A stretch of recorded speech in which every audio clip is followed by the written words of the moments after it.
长期的照顾必顿也是小鱼种囡仔的惠夫基金会哦，今仔是邀请病人佮家属来分享，伊嘛呼吁讲各界会当发挥爱心来斗相共这个家庭。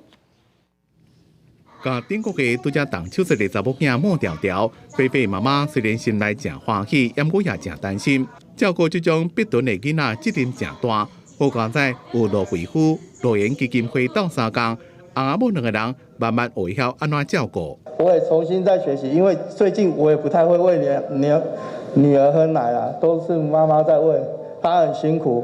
我也希望大家能多支持一下这种小孩。一个5岁阿贤是小儿症，出世的时阵妈妈唔知要如何是好，也是基金会社工斗相共，带阿贤最近成长。是透过语言治疗师说，他这个部分需要上语言课，然后基金会可以帮助，真的很感谢那个基金会。因为照顾老人的囡仔医疗需求甲费用较大，基金会有提供亲像是hiệu选服务员的协助，或这款家庭会当慢慢脚步徛较在。我们的喘息照护员呢，事实上他们的身份都是这些顱颜孩子的爸爸妈妈，让他们跟着我们的社工走入这些顱颜新手父母的家庭，教导他们怎么样帮我们的孩子做一些特殊照护。基金会坐艺人赵代欣担任爱心大使，甲顱颜的囡仔责任写春联，甲祝福传递给顱颜的家庭。